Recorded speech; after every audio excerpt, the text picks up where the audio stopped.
In Bombay assembled Catholics from all over the world. Across the city came the sound of the bronze bell, heard every day during the 38th International Eucharistic Congress. Upon Santa Cruz Airport focused the thoughts of the whole of India. For arriving there to be met by Premier Shastri and other Indian government dignitaries was the Pope.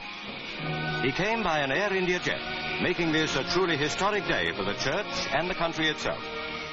The late Mr. Nehru's daughter, Indira Gandhi, and the Archbishop of Bombay, Cardinal Gracias, were among those here in honor of the Pontiff.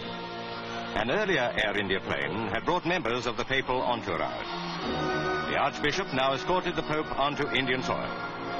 In a gracious gesture to the country, His Holiness gave the Indian greeting, Namaste, holding his palms together.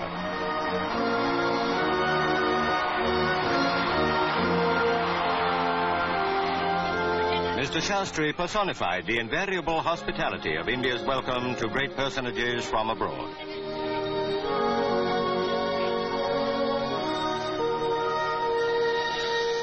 At the governor's mansion, awaiting the Pope, was the President of India.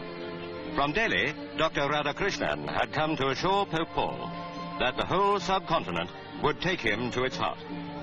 Underlining that assurance, the big crowd outside, the ordinary people of a peace-loving nation, saw in the Pontiff a servant of the King of Peace.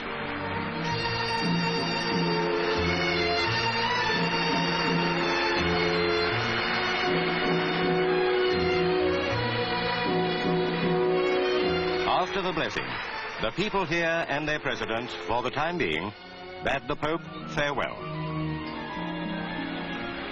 Attended by Cardinal Gracias, His Holiness prepared to drive to the Eucharistic Congress.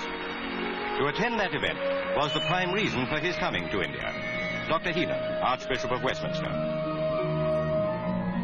Breathtaking was the spectacle of the Oval, converted for the Congress into a gigantic open-air cathedral, where fully 300,000 worshippers attending the consecration of bishops saw several initiates into the priesthood take their places.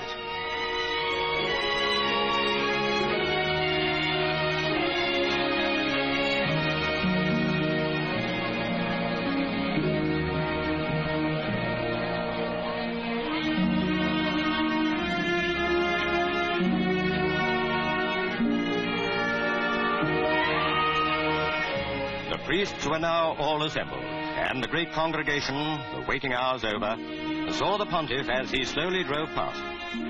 Here was the head on earth of the world's 600 million people who hold the Roman Catholic faith. He came here with a humble dignity befitting a representative of the founder of Christianity.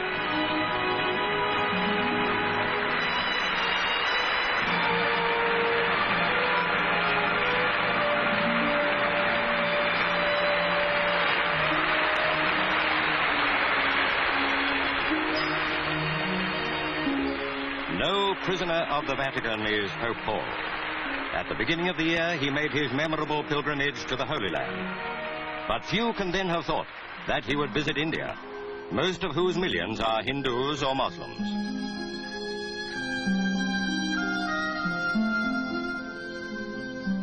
They brought the sick to receive blessing, as the lame and the halt were taken to the Master 2,000 years ago.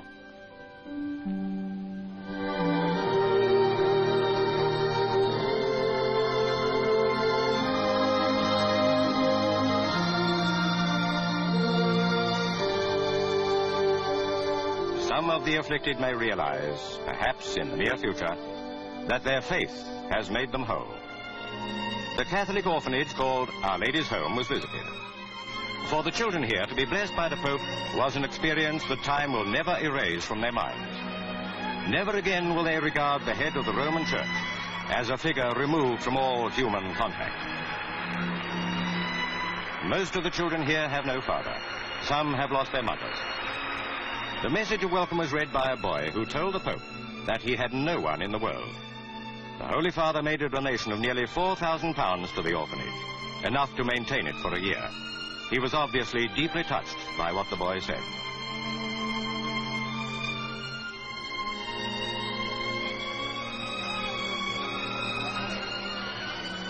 One of the Pope's last engagements in India was at Bandra, to the north of Bombay, to visit the Basilica of Our Lady of the Mount.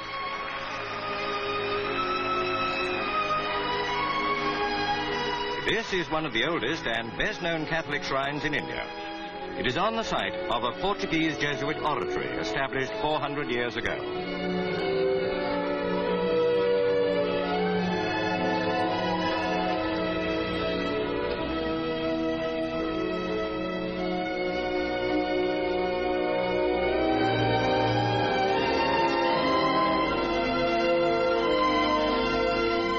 Among the enormous population of India, Roman Catholics, more than 6 million though they number, are a tiny minority.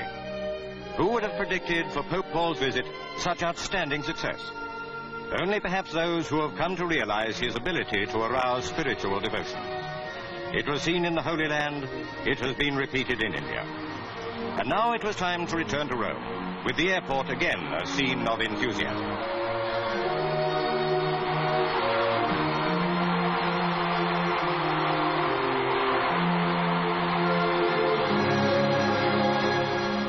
This quiet man, by his physical presence, has manifested the power of faith far and wide.